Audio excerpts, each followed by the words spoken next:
All right, guys, welcome to Blue and Gold Talk, the video on the channel, if you're new here, that I just throw random Sabres talk at you and hopefully entertain you to the point where you say, okay, I'll stay with this team. But guys, there's a few pointers I wrote down tonight. I want to go over this because it's been a long time since I made a bunch of videos, and I want to hit some points. I want to hit home with you guys on some things again. And I just talked about it in the last video. I put we're soft again. This is just, I got 3 points I want to talk about. Soft again.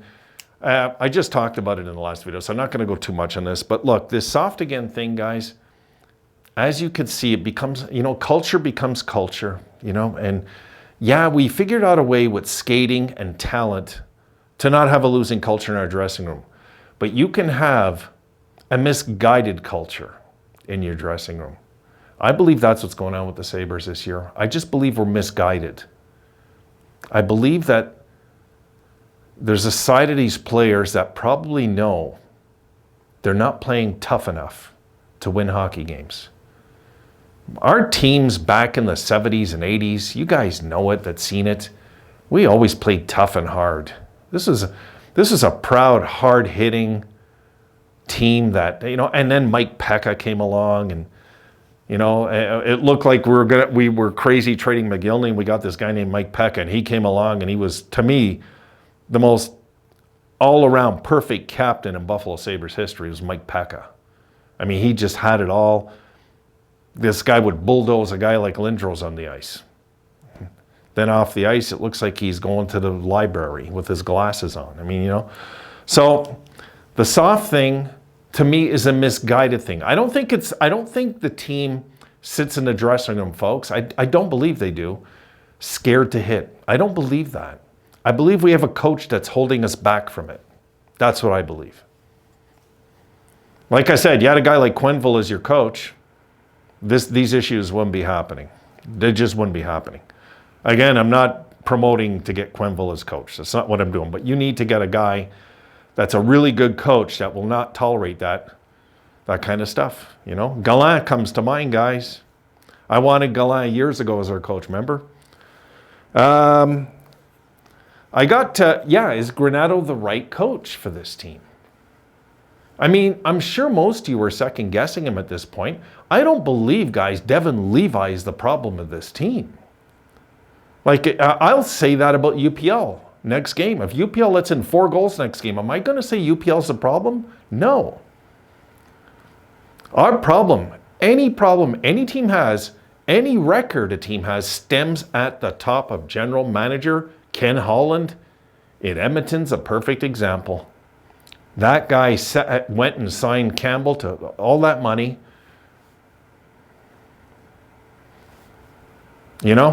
And that wasn't the answer. It was the attempt of an answer, but it was bad instincts.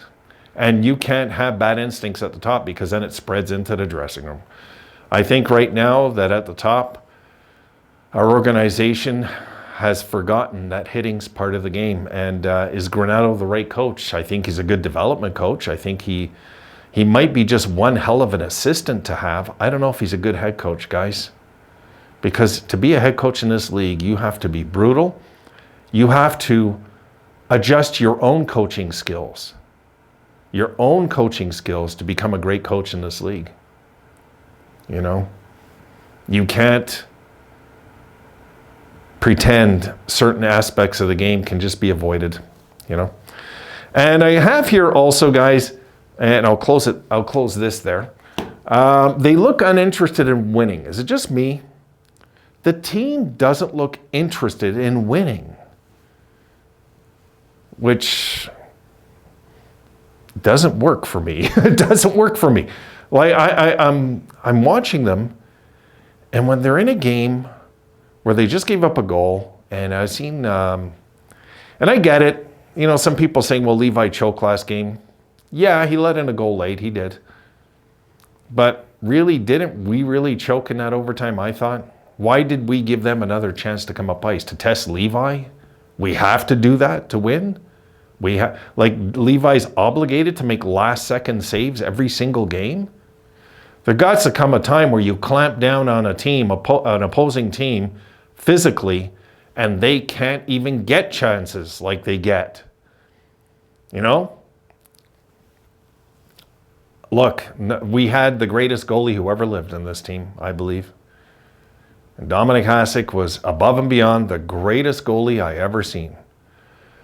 We still didn't win a cup with him because we didn't have high-end talent. Really, we didn't have enough high-end talent with him. Not enough. We had some, but not enough. Take away McGillney, LaFontaine. You know, then in comes Pekka, right? And Pekka was a great leader, and Hasek was a great goalie, and we took this blue-collar team and went 2 wins from winning a Stanley Cup. You can win a Stanley Cup, you can win a championship with the right structure. I believe our structure is flawed, folks. I just do. I think there's something very wrong with the structure of this hockey team, and that's on Granato, okay? That's on Granato. And there's no hate on Granato. I love the job he did. I love that he turned Tage into a center, helped him become the superstar that he is now.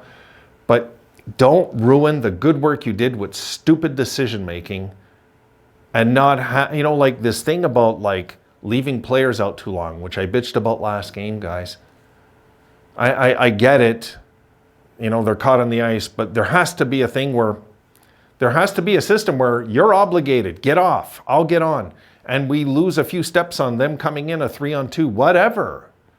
Whatever it is, it doesn't matter because it makes no difference if they got a 3-on-2 now, if they're going to just get in our zone and they're going to be in there for the next 2 minutes anyway because we're just standing around going like this and we can't move anymore. You got to get fresh legs out there. You got to learn how to do it, Granato. You got to get the troops out there. You got to get them changing better. He's not good at line changes, folks. This is not a good coach at line changes. It's one area that I believe Granato's not that good. We get caught on the ice too often. There's too many men on the ice way too often. They need work. Granato needs work at that, you know. Got to get a more experienced coach in here, I think, guys, eventually. It's just the way I'm feeling about it. I don't know. Might be I'm overreacting. I don't know. But we're a game under 500. For me, it feels like we're 5 games under 500 when I watch this team. And the truth is, if we sent Levi down, I wouldn't be that bad with it, folks. I really wouldn't be. I don't think it's the answer. I think it's a panic move. I don't think it's the answer at all. Levi just 2 games ago looked outstanding. So like to me, that's not the answer.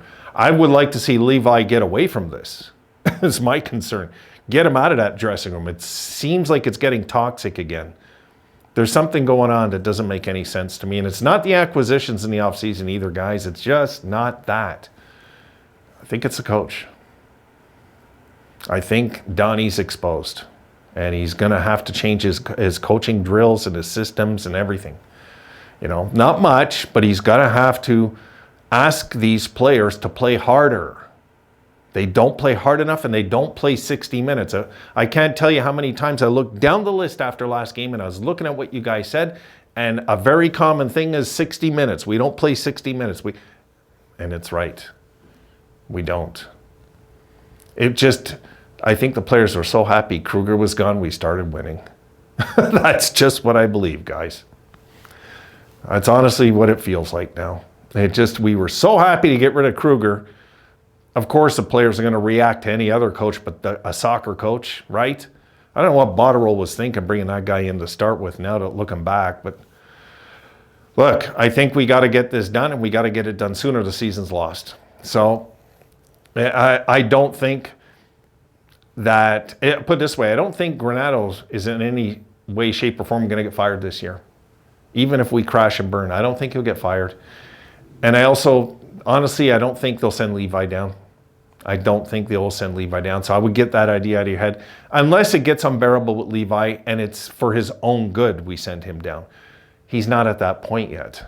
He's just not. He's still our number one. He really is. He's not playing like it, but he's still our number one because I need to see a good month of UPL, a really good month with him really, really saying to Levi, I'm number one. And I'm all for it. If he can do it, please do it. Take it.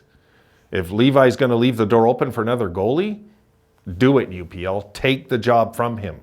force him to get better. I'm all for that, 100%. You know, guys, I think it's going to come down to, is Granato going to adjust?